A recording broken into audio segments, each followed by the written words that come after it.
오늘은 사랑 손님과 어머니 이 소설을 읽을 건데 한국 사람이라면 아마 모르는 사람이 없지 않을까 생각이 들 정도로 고전 중에 고전이지. 내용은 단순해. 남편과 사별한 후 혼자가 된 어머니가 죽은 남편의 친구인 사랑 손님과 서로 좋아하게 되는 내용이야. 여기서 이 사랑 손님이란 손님 이름이 사랑이 아니고 요즘으로 생각하면 게스트룸 정도 될 것 같은데 손님방을 사랑방이라고 불렀어. 어머니가 이제 사랑방에 손님을 들여서 하숙을 하는 거야. 하숙비 받으면 가게 경제에 보탬이 되니까. 그래서 사랑방에 하숙생을 받았는데 그 사람이 돌아가신 남편의 친구였던 거지. 요즘 같으면 이혼이나 사별 후 혼자 된 경우에 다시 사랑하게 되는 것이 아무런 문제가 되지 않지만 이 소설 속 배경은 1930년대야. 아주 가부장적이고 폐쇄적이고 특히 여성에게 더 억압적이었던 시절이었지. 그래서 어머니와 사랑 손님의 사랑은 끝내 이루어지지 못하고 사랑 손님은 기차를 타고 떠나 어머니는 뒷동산에 올라가서 멀어지는 기차를 쓸쓸하게 바라보지. 이 소설이 유명해진 건 주인공 때문인 것 같아. 오키라고 6살 난 여자인데 이 아이의 시선으로 엄마와 사랑방 아저씨의 애타는 마음을 아주 순진하게 묘사하거든. 그럼 이제 오키의 이야기를 들으러 소설 속으로 들어갑시다. 사랑 손님과 어머니. 나는 금년 6살 난 처녀예입니다. 내 이름은 박오키고요. 우리 집 식구라고는 세상에서 제일 이쁜 우리 어머니와 단 2식구뿐이랍니다.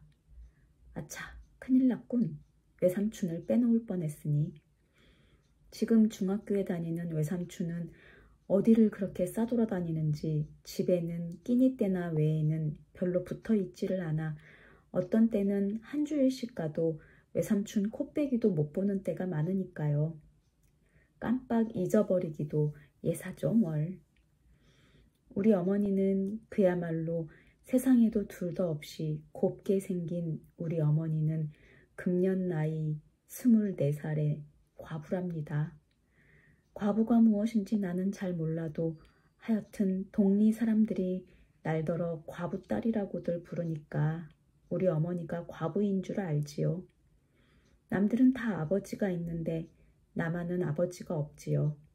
아버지가 없다고 아마 과부딸이라나 봐요. 외할머니 말씀을 들으면 우리 아버지는 내가 이 세상에 나오기 한 달 전에 돌아가셨대요. 우리 어머니하고 결혼한 지는 1년 만이고요. 우리 아버지의 본집은 어디 멀리 있는데 마침 이 동리 학교에 교사로 오게 되기 때문에 결혼 후에도 우리 어머니는 시집으로 가지 않고 여기 이 집을 사고 바로 이 집은 우리 외할머니 댁 옆집이지요. 여기서 살다가 1년이 못 되어 갑자기 돌아가셨대요. 내가 세상에 나오기도 전에 아버지는 돌아가셨다니까 나는 아버지 얼굴도 못 배웠지요. 그러기 아무리 생각해 보아도 아버지 생각은 안 나요. 아버지 사진이라는 사진은 나도 한두 번 보았지요. 참말로 훌륭한 얼굴이야요. 아버지가 살아계시다면 참말로 이 세상에서 제일 가는 잘난 아버지일 거야요. 그런 아버지를 보지 못한 것은 참으로 분한 일이야요. 그 사진도 본 지가 퍽 오래되었는데 이전에는 그 사진을 늘 어머니 책상 위에 놓아두시더니 외할머니가 오실 때마다 그 사진을 치우라고 늘 말씀하셨는데 지금은 그 사진이 어디 있는지 없어졌어요. 언젠가 한번 어머니가 나 없는 동안에 몰래 장롱 속에서 무엇을 꺼내 보시다가 내가 들어오니까 얼른 장롱 속에 감추는 것을 내가 보았는데 그게 아버지 사진인 것 같았어요. 아버지가 돌아가시기 전에 우리가 먹고 살 것을 남겨놓고 가셨대요. 작년 여름에, 아니로군, 가을이 다 되어서군요. 하루는 어머니를 따라서 여기서 한 10리나 가서 조그만 산이 있는 데를 가서 거기서 밤도 따먹고 또 그 산 밑에 초가집에 가서 닭고기국을 먹고 왔는데 거기 있는 땅이 우리 땅이래요. 거기서 나는 추수로 밥이나 굶지 않게 된다고요.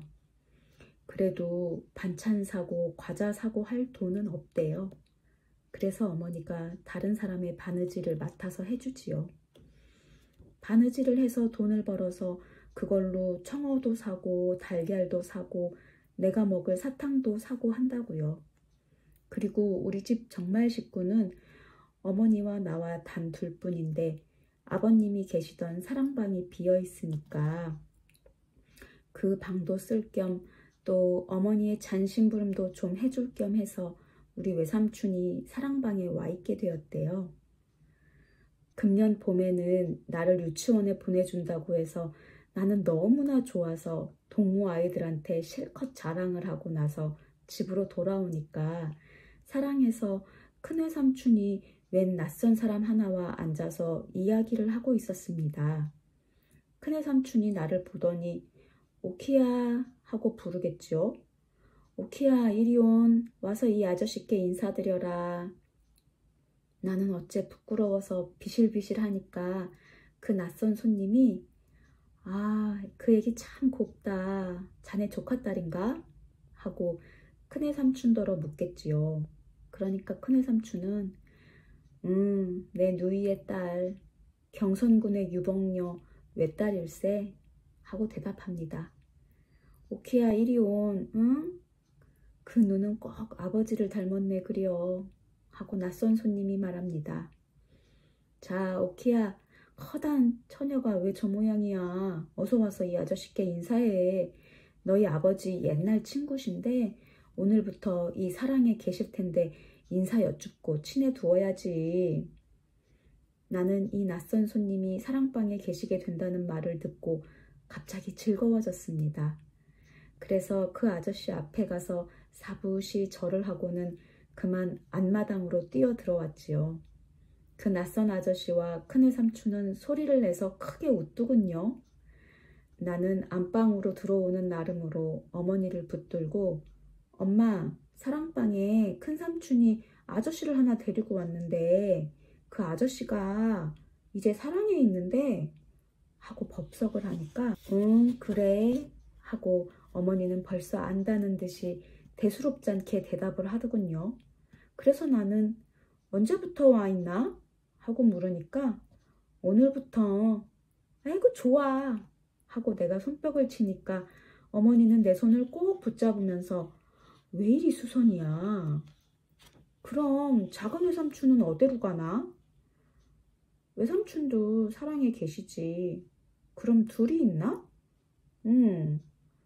한 방에 둘이 있어?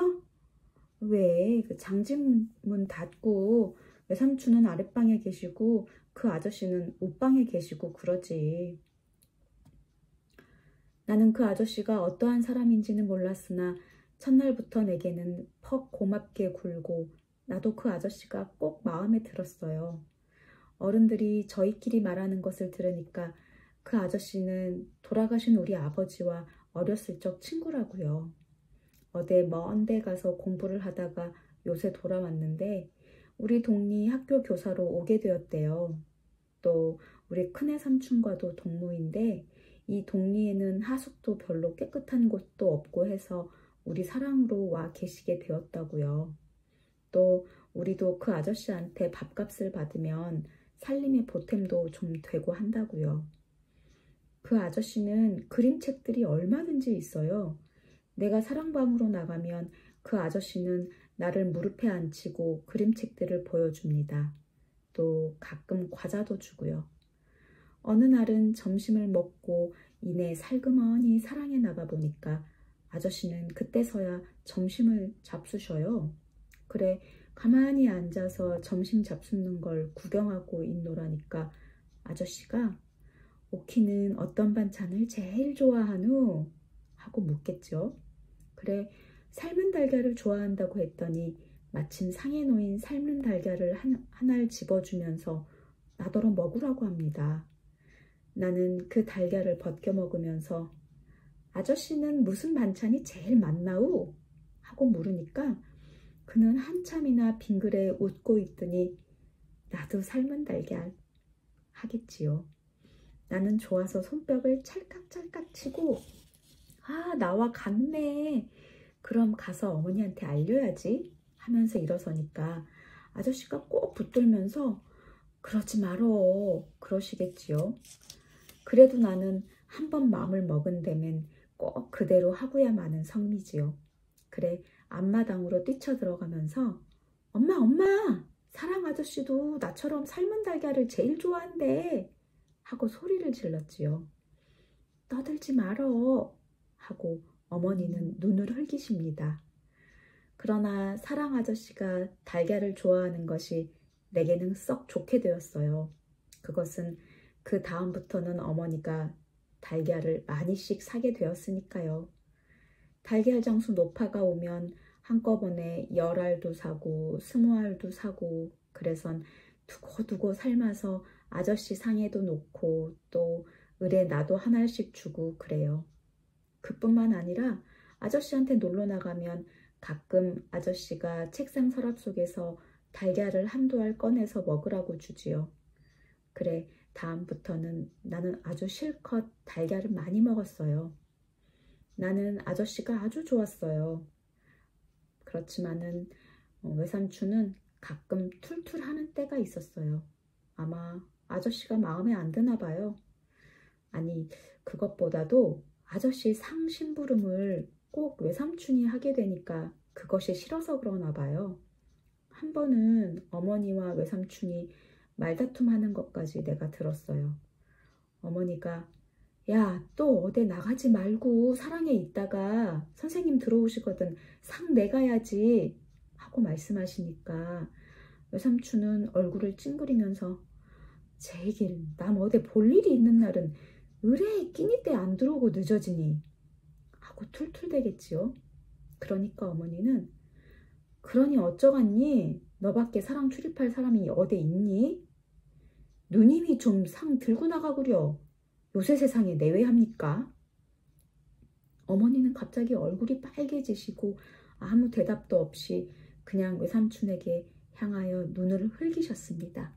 그러니까 외삼촌은 흐흐 웃으면서 사랑으로 나갔지요. 나는 유치원에 가서 창가도 배우고 댄스도 배우고 하였습니다.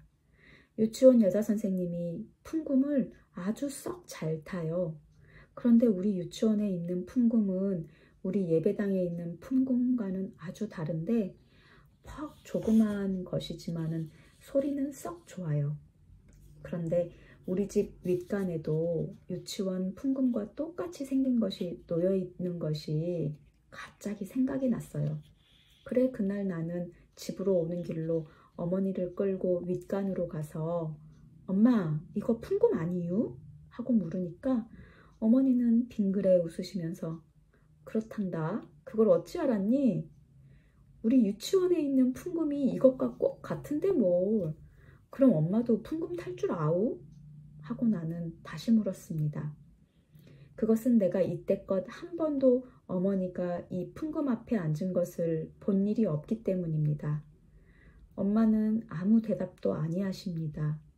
엄마, 이 풍금 좀 타봐 하고 재촉하니까 어머니 얼굴은 약간 흐려지면서 그 풍금은 너희 아버지가 날 사다 주신 거란다.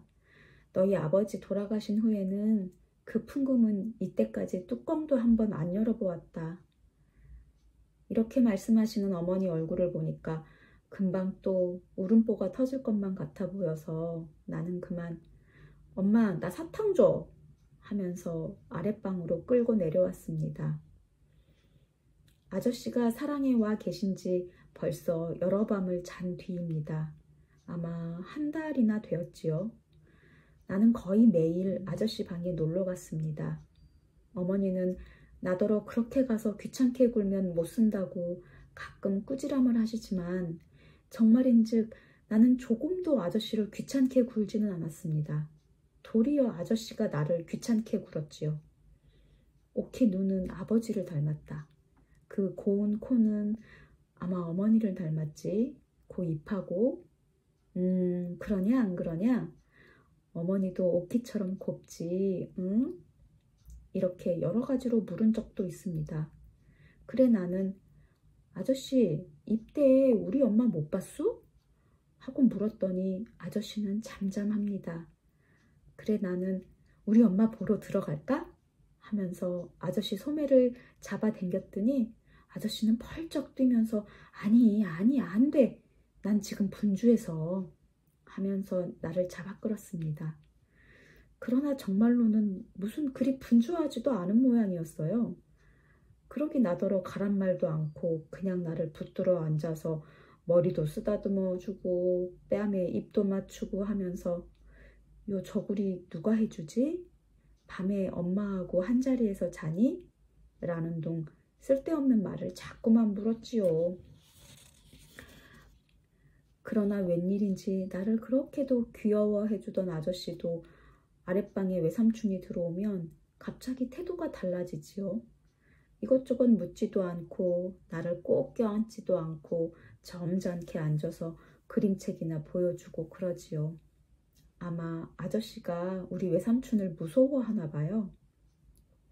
하여튼 어머니는 나더러 너무 아저씨를 귀찮게 한다고 어떤 때는 저녁 먹고 나서 나를 꼭 방 안에 가두어 두고 못 나가게 하는 때도 덜어 있었습니다. 그러나 조금 있다가 어머니가 바느질에 정신이 팔려서 골몰하고 있을 때 몰래 가만히 일어나서 나오지요. 그런 때에는 어머니는 내가 문 여는 소리를 듣고야 파딱 정신을 차려서 쫓아와 나를 붙들지요. 그러나 그런 때는 어머니는 골은 아니 내시고 이리 와서 머리 빗고 하고 끌어다가 머리를 다시 곱게 따주시지요. 머리를 곱게 닦고 가야지. 그렇게 되는 대로 하고 가면 아저씨가 숨보시지 않니? 하시면서 또 어떤 때에는 머리를 다 따주시고는 저고리가 이게 뭐야? 하시면서 새 저고리를 내어주시는 때도 있었습니다. 어떤 토요일 오후였습니다. 아저씨는 나더러 뒷동산에 올라가자고 하셨습니다. 나는 너무나 좋아서 가자고 그러니까 아저씨가 들어가서 어머님께 허락받고 온 하십니다. 참 그렇습니다. 나는 뛰쳐들어가서 어머니께 허락을 맡았습니다. 어머니는 내 얼굴을 다시 세수시켜주고 머리도 다시 닦고 그러고 나서는 나를 아스러지도록 한번 몹시 껴안았다가 놓아주었습니다. 너무 오래 있지 말고 응? 하고 어머니는 크게 소리치셨습니다. 아마 사랑 아저씨도 그 소리를 들었을 거예요. 뒷동산에 올라가서는 정거장을 한참 내려다보았으나 기차는 안 지나갔습니다. 나는 풀잎을 쭉쭉 뽑아보기도 하고 땅에 누운 아저씨의 다리를 가서 꼬집어 보기도 하면서 놀았습니다. 한참 후에 아저씨가 손목을 잡고 내려오는데 유치원 동무들을 만났습니다. 오키가 아빠하고 어디 갔다 온다 응? 하고 한 동무가 말하였습니다. 그 아이는 우리 아버지가 돌아가신 줄을 모르는 아이였습니다. 나는 얼굴이 빨개졌습니다. 그때 나는 얼마나 이 아저씨가 정말 우리 아버지였더라면 하고 생각했는지 모릅니다. 나는 정말로 한 번이라도 아빠 하고 불러보고 싶었습니다. 그리고 그날 그렇게 아저씨하고 손목을 잡고 골목골목을 지나오는 것이 어찌도 재미가 좋았는지요. 나는 대문까지 와서 나는 아저씨가 우리 아빠라면 좋겠다 하고 불쑥 말했습니다. 그랬더니 아저씨는 얼굴이 홍당무처럼 빨개져서 나를 몹시 흔들면서 그런 소리 하면 못 써 하고 말하는데 그 목소리가 몹시도 떨렸습니다. 나는 아저씨가 몹시 성이 난 것처럼 보여서 아무 말도 못하고 안으로 뛰어들어갔습니다. 어머니가 어디까지 갔댄? 하고 나와 안으며 묻는데 나는 대답도 못하고 그만 쿨쩍쿨쩍 울었습니다. 어머니는 놀라서 오키야, 왜 그러니? 응? 하고 자꾸만 물었으나 나는 아무 대답도 못하고 울기만 했습니다. 이튿날은 일요일인고로 나는 어머니와 함께 예배당에 가려고 차리고 나서 어머니가 옷을 갈아입는 동안 잠깐 사랑이를 나가보았습니다. 아저씨 아직도 성이 났나? 하고 가만히 방 안을 들여다보았더니 책상에 앉아서 무엇을 쓰고 있던 아저씨가 내다보면서 빙그레 웃었습니다. 그 웃음을 보고 나서 나는 마음을 놓았습니다. 아저씨가 지금은 성이 풀린 것이 확실하니까요. 아저씨는 나를 이리 보고 저리 보고 훑어보더니 오키 오늘 어디 가노? 저렇게 곱게 차리고? 하고 물었습니다. 엄마하고 예배당에 가. 예배당에? 하고 나서 아저씨는 잠시 나를 멍하니 바라보더니 어느 예배당에? 하고 물었습니다. 요 앞에 예배당에 가지 뭐. 응? 요 앞이라니? 이때 안에서 오키야 하고 부드럽게 부르는 어머니 목소리가 들렸습니다. 나는 얼른 안으로 뛰어들어오면서 돌아다 보니까 아저씨는 또 얼굴이 빨갛게 성이 났겠지요. 네, 원 참으로 무슨 일로 요새는 아저씨가 그렇게 성을 잘 내는지 알 수 없었습니다. 예배당에 가서 찬미하고 기도하다가 기도하는 중간에 갑자기 나는 혹시 아저씨도 예배당에 오지 않았나 하는 생각이 나서 눈을 뜨고 고개를 들어 남자석을 바라다 보았습니다. 그랬더니 바로 거기에 아저씨가 와 앉아 있겠지요. 그런데 아저씨는 어른이면서도 눈 감고 기도하지 않고 우리들처럼 눈을 뻔히 뜨고 여기저기 두리번 바라봅니다. 나는 얼른 아저씨를 알아보았는데 아저씨는 나를 못 알아보았는지 내가 방그레 웃어 보여도 웃지를 않고 멀거니 보고만 있겠지요. 그래 나는 손을 흔들었지요. 그러니까 아저씨는 얼른 고개를 숙이고 말더군요. 그때 어머니가 내가 팔 흔드는 것을 깨닫고 두 손으로 나를 붙들고 끌어당기더군요.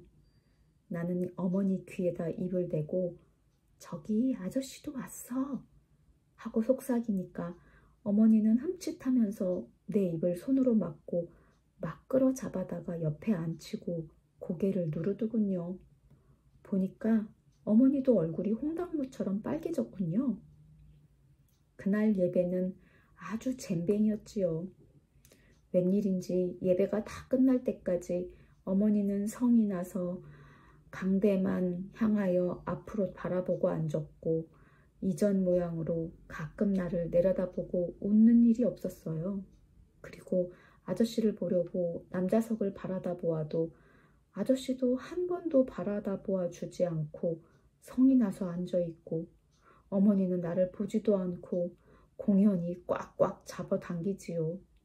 왜 모두들 그리 성이 났는지 나는 그만 으아 하고 한번 울고 싶었어요.